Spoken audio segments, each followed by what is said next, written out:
I'm Frank Proto, professional chef and culinary instructor, and today I'm going to show you the best way to make steak, Frank style. We're talking how to go from a sad, gray, flabby piece of meat to a perfectly seasoned, perfectly cooked, happy piece of steak. This is Steak 101. My perfect steak is a really nice marbled piece of meat with some fat in it. It's seasoned and crusty on the outside, and it's soft and juicy in the middle. There's two secrets to getting your steak right: seasoning it properly, and then cooking it to the proper temperature. Well, I want you to take a second, relax, be patient, season your meat right, and you're gonna get it right.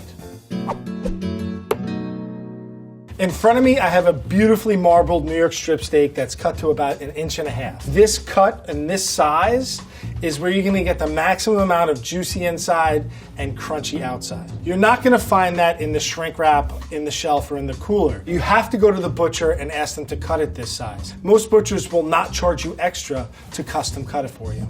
Before we cook this, we wanna season it, and I'm gonna show you what I feel is proper seasoning. I like to start out with salt and pepper. I go light on the pepper. You'll notice that I'm seasoning high up. When I season higher, I get a better dispersion of the pepper. Don't forget the top and the sides of your steak, please. I like to go light on the pepper because it tends to burn, so I'm not gonna put too much on. I just want a little bit of that flavor there. And then I have kosher salt here. People will say use table salt. I think that that's horrible. I think the table salt is too salty, believe it or not. So I get a nice handful of salt, go up high, and I wanna get a beautiful kind of like, it looks like a lightly snow-covered field. Make sure that we get all the sides. I'm gonna season the outside generously, but none of that salt gets inside the steak. So I'm gonna get a nice salty crust on the outside. The inside is basically unseasoned. So when I take that bite of the crusty outside and the juicy inside, and it mixes in my mouth, the seasoning turns out perfect. It's not gonna be salty. I tend to be a minimalist when it comes to seasoning my steak. I don't really do any rubs or marinades with my steak. For me, I spent the money on the steak, I wanna taste the meat. Steak is seasoned, it's time to cook. I have a cast iron pan here, and I have it on medium heat. I am making sure I have everything I need within arm's reach. There's a lot of differing opinions about what temperature the steak should be when you put it in the pan. I feel like if I let my steak sit out for 15-20 minutes before I cook it, that's the perfect amount of time. Once we start cooking the steak, everything happens quickly. I have a little vegetable oil in my pan. I'm letting it heat up in medium-high heat. And then I'm gonna wait until I start to see little wisps of smoke, and then I can put my steak in the pan. You can use cast iron, you can use stainless steel, it's all up to you. The only thing that's gonna change is the amount of heat that you have on the pan. My steak has been sitting over here. If there's any moisture there, I like to get it off of the steak. Moisture is the enemy of browning. I'm gonna drop it in the pan away from me so I don't get splattered with oil. I see smoke here, and that's okay. I just don't want to see billowing smoke. If I start to see the smoke like really getting and overtaking the room, I have to control my temperature, lower my heat. And all I really want to do is start to get this caramelized on the one side. Most novice cooks start to get nervous. They start moving things around. Take your time. It's going to take at least 3 or 4 minutes on one side. After a few minutes, if you want to check on your progress, you can always just lift it lightly and see where you're going. We really don't have any color yet, so I let it go and get some color on it. The only thing I might do is move it around in the fat so that the fat is touching the bottom of the steak so that we get nice browning on that side. It's good 3 or 4 minutes on this side.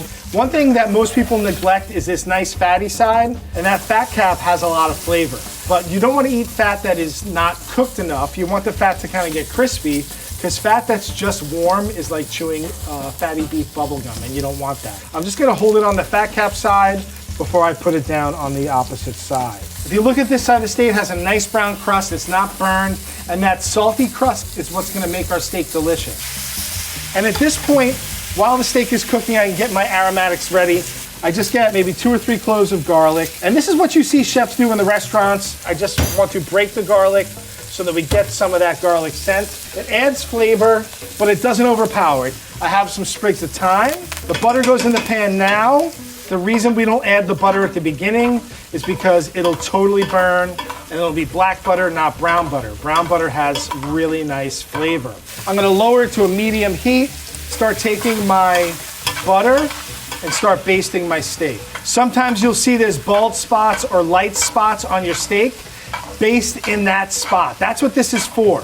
Not only for flavor, but it's gonna aid in browning on those bald spots. It smells delicious. My butter is nice and foamy. You'll see that I'm tilting my pan. My steak is not sitting in the butter. The butter is down at the bottom, and I just baste as I go. You can see that my steak is nice and golden brown, and that's what I want. I'm gonna tempt my steak now. A lot of people will complain, you should never stick meat with anything sharp. All the juices are gonna flow out. As a great man once said, it's a steak, not a balloon. A couple of pokes with a thermometer is not gonna ruin our steak. Right now at the center point, we're at about 100 degrees. And you'll notice that when I take a temp, I'm not taking it on the ends, I'm taking it right in the center of the steak. I'm not sticking into the fatty parts. Fat gets hotter faster than the meat does. For a finished medium steak, I want it to be about 140 degrees. Give it like another minute, and then I'm gonna take it out and let it rest. Let's take our steak out. It's golden brown on all sides. It's nice and crispy. We have a nice crust on it. We're gonna take it and put it on our rack to rest. We don't want the steak to sit in the juices. If it sits in its own juices, it's gonna steam in its juices. When the steak rests, the juices can drip off. We have to let it rest for about 5 to 7 minutes. If you don't let it rest, your steak is gonna be bleeding everywhere. All the juices are gonna run out and you're gonna have a dry steak. The other concept I like to talk about is carryover cooking. Even though it's on a resting rack, it continues to cook, right? And usually it cooks up about 5 more degrees. So if I want it to be about 145, I'm gonna take it out at 140 and let it rest. So we're gonna give this about 5 to 7 minutes to rest, and then we're gonna slice it and plate it up and eat it. My steak's been resting, but before I cut it, I wanna talk about a couple of tools that I have. This is just a standard plastic cutting board. It's got 2 separate sides you can work off of. This is a flat side, and the flat side is mainly for chopping. But what most people don't know is that the other side has this groove. And this is called a juice groove. It's actually for slicing meat. If any juice flows off of your meat, it gets caught here and it doesn't go all over your table. And then I have a slicing knife. You can tell a slicing knife because it has these little scallops in the side. A slicing knife has these scallops so that the meat won't stick to the knife. Without further ado, let's slice our steak. I got a nice plate. Now, with certain cuts of steak, you have to be really mindful of how you slice it. With a cut like maybe a flank steak or a skirt steak, there is a very visible grain, a grain in which the muscle grows. And with those steaks, you want to cut across the muscle so the muscle fibers get really small. Whereas with a New York strip, it's kind of the top of the animal. It doesn't get used a lot, so it doesn't have a very defined grain. So you have to worry less about how you slice it. I'm just gonna slice it so that it looks good on the plate. So I'm gonna go at a nice steep angle. It's got some nice red juiciness going on. Love it. I use my knife as my spatula. And I'm just gonna kind of fan it out a little. We can see that it's still nice and juicy on the inside. Look at that. It's a little more on the medium rare side, but that's fine. Just a few thyme leaves around. And then I have a nice coarse sea salt. This is just to give it a little crunchiness. If you want, you can add a sauce now or have a sauce on the side. And this is how I cook the perfect steak at home. Time to taste. Let me get a nice slice off of the end over here. It cuts super easy. It's juicy on the inside, but it's got that really nice salty crust on the outside. Because I cooked it medium, it has a nice chew to it. It's not rubbery, it's not bouncy. I'm not sitting there for a half hour trying to get through it. Cooking steak can be intimidating, but with proper technique and practice, you can be just like a restaurant chef.